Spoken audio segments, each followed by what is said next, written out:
आप में से कितने लोगों ने अमीश त्रिपाठी का नाम सुना है? अमीश त्रिपाठी ने एक सीरीज लिखी, रामचंद्र सीरीज। उसमें उन्होंने 4 किताबें लिखी।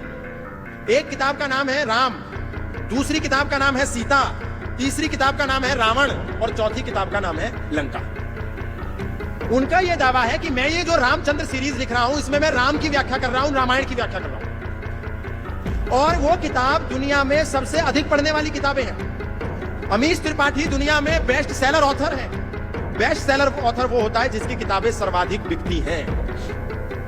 लेकिन सोचिए, लाखों हिंदुओं ने वो किताबें पढ़ी अमीश की, लेकिन किसी ने भी उस पर प्रश्न चिन्ह नहीं लगाया कि अमीश त्रिपाठी ने राम के बारे में गलत लिखा है, खराब लिखा है, झूठ लिखा है। उसके प्रमाण मैं आपको कुछ देना चाहता हूं। जब राम कथा का प्रारंभ किया, राम किताब लिख करके अमीश त्रिपाठी ने, तो उसमें यह लिखा कि मर्यादा पुरुषोत्तम श्री राम और लक्ष्मण ने एक हिरण पकड़ा और हिरण पकड़ करके उसको लाठी में उसके रस्सी से पैर को उल्टा बांध दिया और एक डंडा रख लिया राम ने अपने कंधे पर, एक रख लिया लक्ष्मण ने, और वो आगे आगे चल रहे हैं। और लक्ष्मण कह रहे हैं राम को कि आज हमें एक बहुत अच्छा, बहुत दिन के बाद खाना खाने को मिलेगा।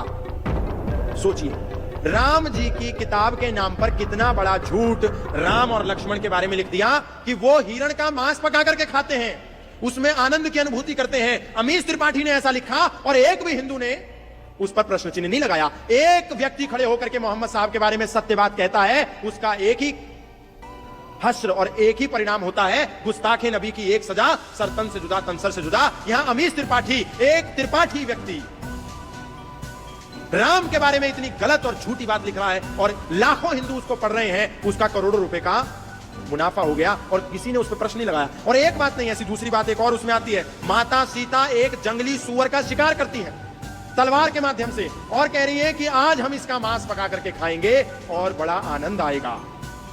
क्या राम जी मांसाहारी थे? क्या माता सीता जंगली सूअर का मांस खाती हैं? क्या वाल्मीकि जी की रामायण में कहीं ऐसा इतिहास है? क्या गोस्वामी तुलसीदास की किताब में ऐसा कहीं लिखा है? नहीं लिखा। फिर ये झूठ कहां से प्रचारित हो रहा? तीसरी एक और बात, माता सीता और राम ने मिलकर के हिरण का शिकार किया। केकई राम से कह रही है कि आज तुम वन में जाओ और मेरे लिए ताजा हिरण का मांस लेकर के आओ। और तो और बात यहीं पर नहीं रुकी, अभी हम गुरुकुल की बात कर रहे थे। गुरुकुल एक ऐसा स्थान है जहां पर ब्रह्मचारी बनाने की बात करता है आचार्य। गुरुकुल में रह करके राम भी पढ़े, भरत भी पढ़े, शत्रुघ्न भी पढ़े, लक्ष्मण भी पढ़े, और उसी गुरुकुल में बैठ करके निषाद राज गुह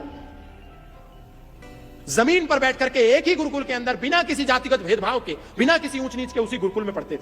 अमीश त्रिपाठी ने अपनी किताब में लिखा कि राम जी इस बात से चिंतित है कि भरत ने अपनी 5वीं नई गर्लफ्रेंड बनाई है।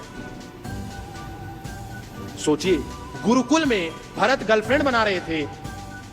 एक नहीं, 2 नहीं, 3 नहीं, 4 नहीं, 5-5 गर्लफ्रेंड राम के बड़े पूज्य भाई भरत ने गर्लफ्रेंड बदलते चले गए। ये बात एक झूठी रामायण में एक हिंदू लेखक अमीश त्रिपाठी ने लिख दिया और हमको कोई उस पर चिंतन ही नहीं, हम उस पर कोई प्रतिकार नहीं कर रहे। क्या इस पर कोई अब्दुल आकर के प्रश्न उठाएगा?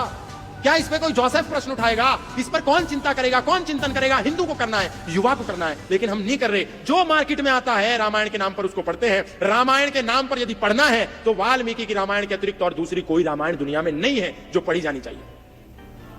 इसलिए क्या पढ़ना है, क्या नहीं पढ़ना है, यह भी नौजवानों के लिए बहुत अनिवार्य है। अगर हम ये पढ़ेंगे कि राम मांसाहारी थे, सीता माता मांसाहारी थी, भरत की 5 गर्लफ्रेंड थी, लक्ष्मण मांस खाता था, ये लोग शिकार करते थे, तो फिर समाज में क्या संदेश जाएगा? सनातन में तो एक ही संदेश है